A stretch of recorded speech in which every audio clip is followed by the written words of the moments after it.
Hello my friends, Wake Angel 2001 here, coming at you with a review of Transformers Earthspark Terran Twitch. Yeah, Terran. The new Earthspark series. Pretty good, isn't it? I kind of like the concept that there's new Transformers that are actually being born on Earth. So they have no major Cybertronian connection. And I do love the cartoon toy lines because nowadays this is the only way that you actually get new characters. Because the mainline Transformers is all about releasing G1 characters over and over again. Every now and then you'll get a relatively obscure one or one that hasn't gotten a lot of toys in the past, such as G-Axis. But you know, there are only so many RCs that I can get, you know? So, Terran Twitch here comes in the box that has no plastic. It actually says right down here in the corner, plastic-free packaging. So there's no window box or anything. I'm not sure, going completely plastic-free, I'm not sure is the best idea because, open window boxes like this are prone to getting vandalized, having the figure either stolen out of the middle of it or damaged, and completely sealed boxes mean you can't inspect the figure for flaws, so if there's a paint error, then you wouldn't be able to tell. So, you know, like, I feel like maybe they should just use a more environmentally friendly kind of plastic, like maybe they can only use recycled plastic for their window boxes, or a type of plastic that will break down. Like a more biodegradable plastic. Like, I've heard that is a thing, but, you know, I digress. This, very similar to the previous cartoon-related toy line, this is a Build-A-Figure series, so it's going to come with parts for a non-transforming character, just like McAdam from the Cyberverse toy line. And the side actually shows a picture of what the Build-A-Figure should look like. Mandroid, the human villain of the first season. Basically some dude that's turned himself into a cyborg, incorporating, you know, Autobot and Decepticon parts into his own physiology. Yeah. The back of the box showcases what Twitch is going to look like in both her vehicle and robot modes, as well as previews of the other figures, including Bumblebee and Megatron, Optimus, and figures that haven't been released yet, including Shockwave, Grimlock, and Nightshade. So, yeah, that's all out there. Of course, like I don't like how apparently this the Build-A-Figure is spread out across 2 waves. So that means that on the outside chance that the toy line fails and or like your store doesn't get the second wave of figures in, then you might never be able to actually complete the Build-A-Figure. You know, I find that like they should have kept all the Build-A-Figures parts within a single store wave. That's what I'm trying to get at. Also, all these characters are really the same size, and it's really weird that the Twitch character is the same height as Megatron, because Megatron is a 30-foot tall giant robot that turns into like a VTOL Osprey type vehicle, and Twitch is only a little bit taller than a human adult. I'm fairly certain she's less than 10 feet tall, and she turns into a drone.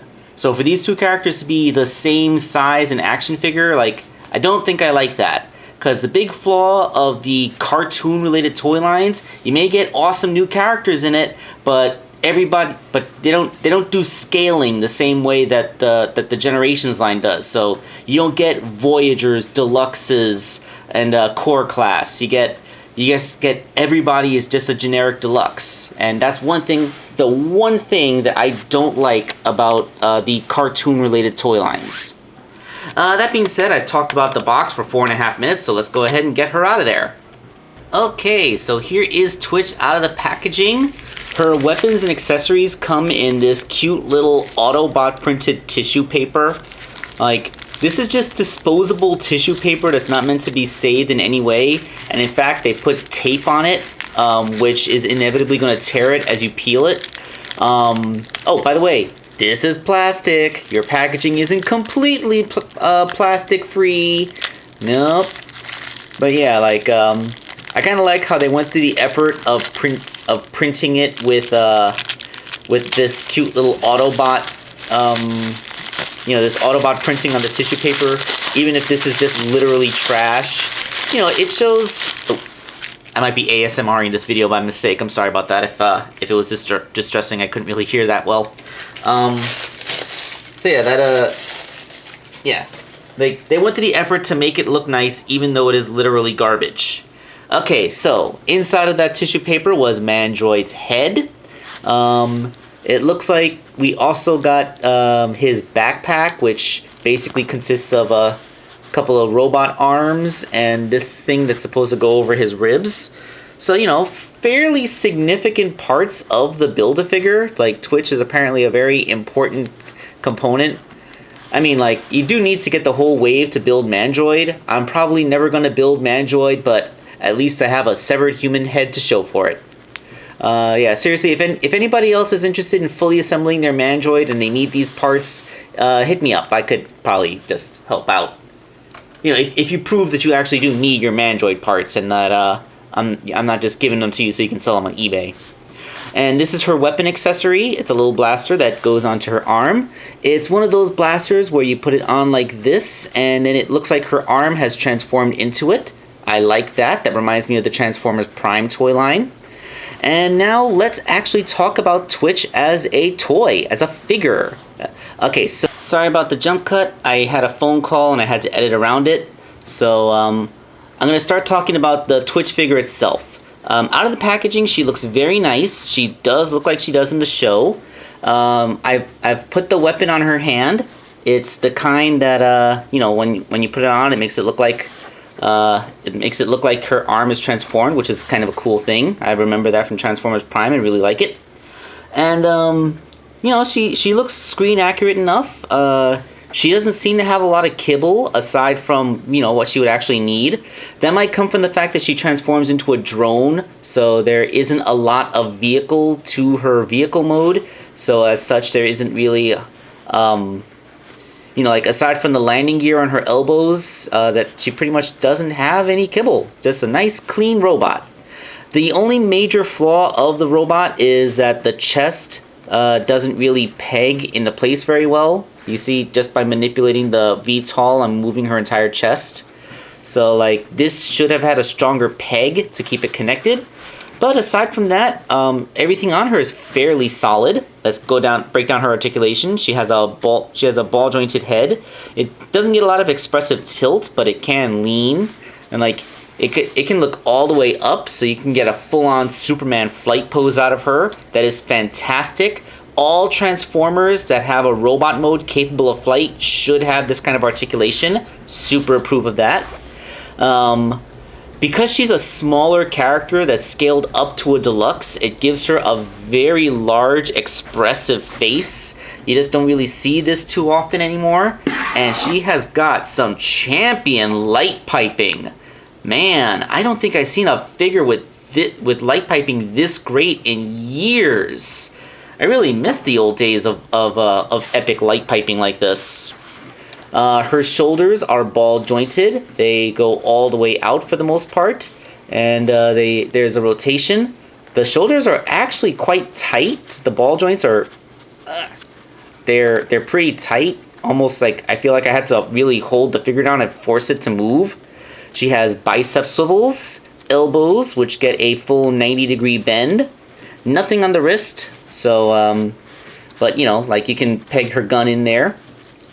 So, yeah, like I said, those ball joints, you really have to fight them sometimes.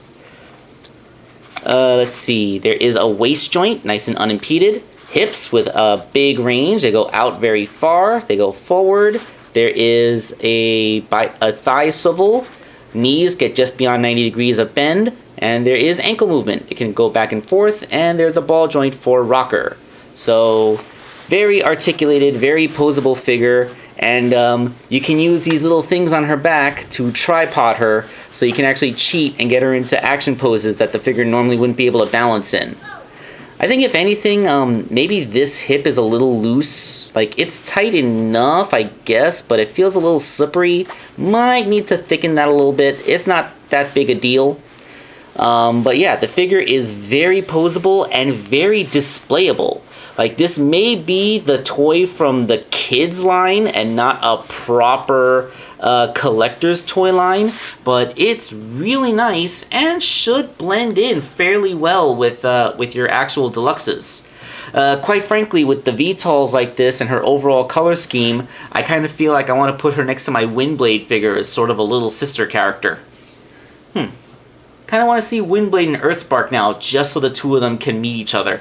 I wonder if that'll ever happen. I don't think that they mentioned anything about Windblade being in Season 2, but I digress. The instructions the figure comes with are printed in blue and are nice and legible, so let's go ahead and get her into her vehicle mode and see Android, and see what she can do. Okay, that's the flaw in this figure. This transformation, on the face of it, should be relatively simple, but boy is it fiddly and annoying. There's really tiny tabs that have to peg into each other, and there's a lot of bits that are all leaning against each other, and pushing two pegs together can knock two other pegs out of place, and everything is really tightly held together once it's there, but getting it there is such a pain. Especially this thing, like, it wouldn't peg down perfectly in robot mode, but it also doesn't want to come horizontally like this for the vehicle mode either. Like, there were parts that were fighting against each other. I thought something was misaligned in the assembly. Sheesh. This was a really annoying transformation to get through. However, now that she's in her little drone mode, it's great. It's such a cute little drone mode. You got these two things on the back, which is supposed to be like the other two. I feel like these are bladeless fans, which is a thing. Look it up. So these probably like just send out air that keeps the drone level, while the two main rotors actually keep the drone flying, and looks pretty good. Yeah, like you got a little Cyclops eye. Her gun can be positioned down here in the front to be the weapon, but even if you take the gun out, it still looks like a drone. So she's not losing her vehicle mode without her weapon. She sits stably on her little landing gear. Yeah, so far so good. That is her head there, but at least her face is well covered, and the back of her head does make the drone antenna. So yeah, pretty decent little vehicle mode. Frustrating as hell transformation, but good vehicle mode. Yeah, so her robot mode and her vehicle mode are both good. I wish her transformation wasn't so irritating, but, you know, point A and point B are both good.